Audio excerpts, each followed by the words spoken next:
आज राजनीति में कुछ लोग अपनी राजनीतिक की अधूरी ख्वाहिशों को पूरी करने के लिए किसी भी हद तक जाने को तैयार हैं। हमारे बुजुर्ग हमारे आदरणीय हैं, किंतु जब बात द्वार से द्वार जाकर समस्याओं को सुनने की आती है और वहां पर वो कैंडिडेट नहीं होता बल्कि उसके पीछे कोई दूसरी ही शक्ति होती है।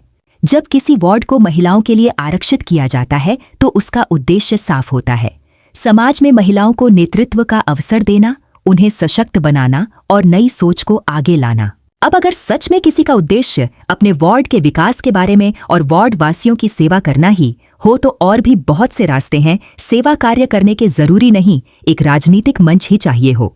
लेकिन दुर्भाग्य की बात है कि कई जगहों पर इस व्यवस्था का दुरुपयोग किया जा रहा है। जो लोग पहले खुद चुनाव जीतते रहे हैं, अब वही लोग अपने परिवार के सदस्यों, खासकर बुजुर्ग महिलाओं को आगे करके सिर्फ अपनी पकड़ बनाए रखना चाहते हैं। ये न केवल आरक्षण की मूल भावना के खिलाफ है बल्कि लोकतंत्र की आत्मा के साथ भी अन्याय है। यह साफ तौर पर परिवारवाद, डायनेस्टी पॉलिटिक्स का उदाहरण है, जहां सत्ता को सेवा का माध्यम नहीं बल्कि निजी विरासत समझ लिया जाता है। ऐसी सोच समाज के विकास को रोकती है और नई प्रतिभाओं को आगे आने से रोकती है। आज जरूरत है कि हम इस प्रवृत्ति को पहचानें और इसके खिलाफ आवाज उठाएं। नवमात्र शक्ति, शिक्षित और जागरूक महिलाएं और हमारी नई पीढ़ी, यही हमारे समाज का भविष्य है। अगर उन्हें मौका नहीं मिलेगा तो बदलाव और प्रगति सिर्फ शब्द बनकर रह जाएंगे।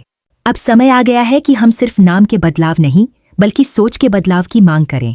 सत्ता में वही लोग आएं जो वास्तव में समाज की सेवा करना चाहते हैं, न कि वे जो अपनी राजनीतिक पिपासा को शांत करने के लिए व्यवस्था का दुरुपयोग करते हैं। आइए परिवारवाद को नकारें और नई सोच, नई ऊर्जा और सच्ची नेतृत्व क्षमता को आगे बढ़ाएं।